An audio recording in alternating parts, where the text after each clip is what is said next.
Thanks, Eric, for sharing your private pad with us. We really enjoyed looking at your garden. And now we're going to be doing a conversation about two of my favorite things. Gardening, obviously, and photography. And I'm joined by Janet Riley, who is a blogger and a photographer extraordinaire. Oh. Welcome to Central Texas Gardener. Thank you.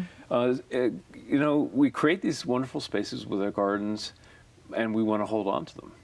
And one of the best ways to do that is obviously not just in our memories, but with beautiful images. How did you get started as a garden photographer?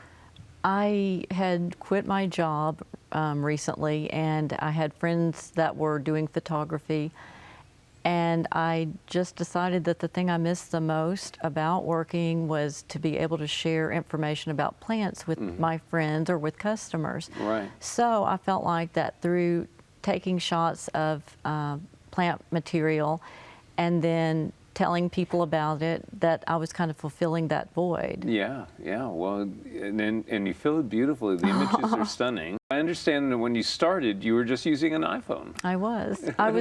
I had heard so many people say that you can't pull out a good image out of an iPhone, and I just felt like, well, what if that's all I had?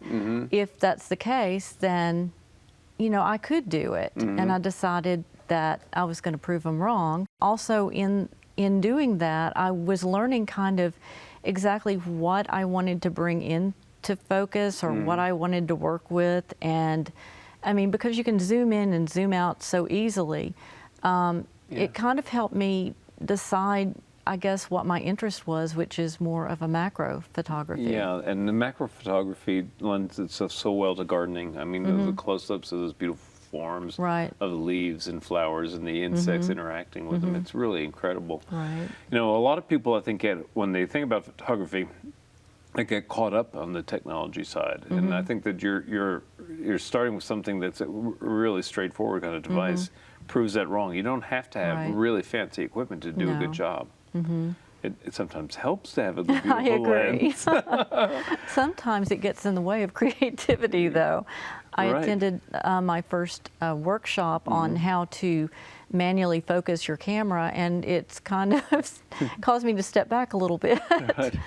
You know, that's one of the good things about the old school 35 millimeter photography on film is that you could do everything manually very clearly. Now it's kind of tricky with all the technology between you and the manual feature. So, you know, it's a delicate balancing act. But it is, again, something that people shouldn't be afraid of. They should just dive in and go. Now let's talk about what are the key things that people need to be aware of to create a good image. What are some of the things that you look for when you're looking for a great picture? Well, I usually decide I'm going to go out early in the morning, somewhere between 8 and 10. That's when I like the light the most. It's soft and inviting. And I just start walking among the flowers to kind of see what catches my eye. A lot of times, if there's a slight breeze, I'll see a flower dancing in the wind, and I'll decide, you know, I'll see a certain way that the sun reflects off the petals. When the breeze comes back up, I will wait until it's just in the right position and I snap. Well, there's a lot of waiting involved in photography. You wait for the light. You reference the light, which is, I think, the first rule, right? It's exactly. Like, look for those golden hours, the beautiful soft morning light, or that kind of golden kind of bath that you get around sunset.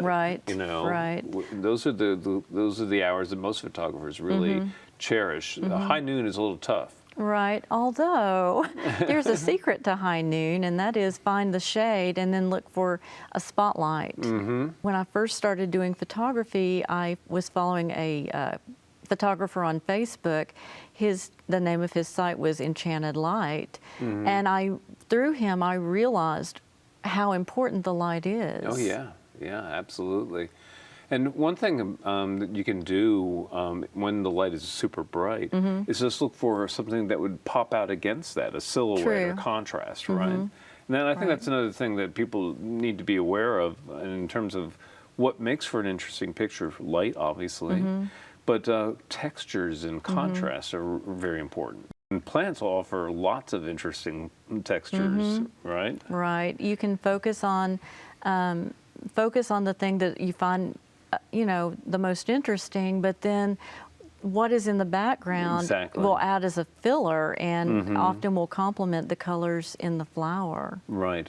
And I think that's right, and especially if the foreground object, say a leaf or a flower, is crisp, clear, but the background is all soft and one color, very striking. Yes, very striking. I agree. Now let's talk about color itself. What do you look for in terms of balance, or what attracts the eye? I think the thing that attracts me is generally maybe a combination of colors.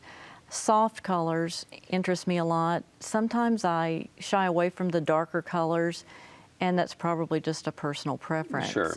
But, if the flower has the right shape, then sometimes a bright color doesn't deter me. And I find ways, I guess, in post, editing, I find ways to soften it, and I'm still able to use it. Right.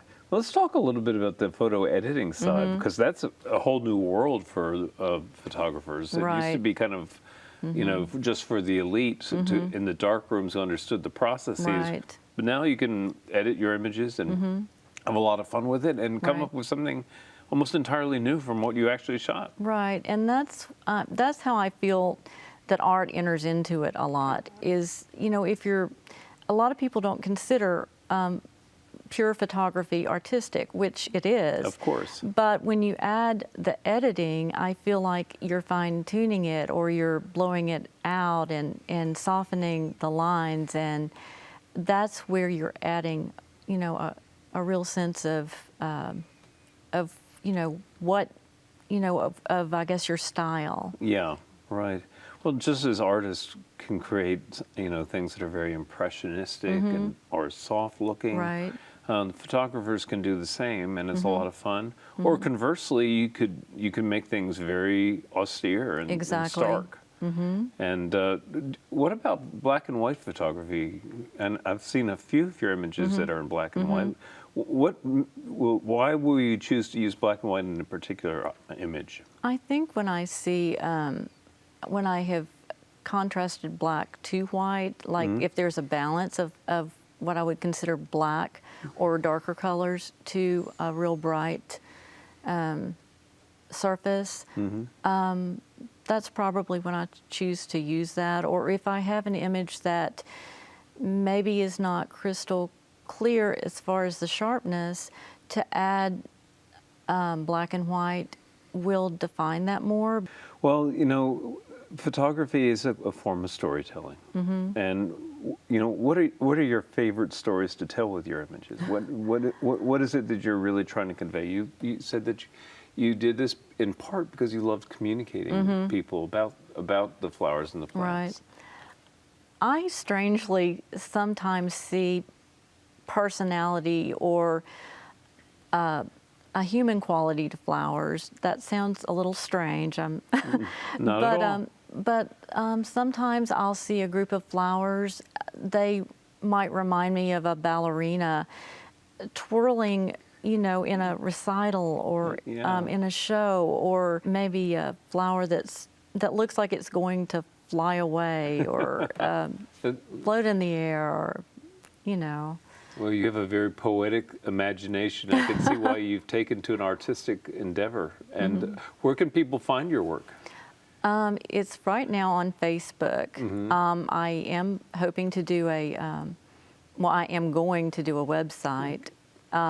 My Facebook page is Photos by Janet Albert Riley. And Albert, to some people, probably would be pronounced Albert. Okay. Because of where I grew up. Okay, well, we have to wrap it up on that note. But thank you, Janet, for Thank you. for being with us. And coming up next is our friend Daphne.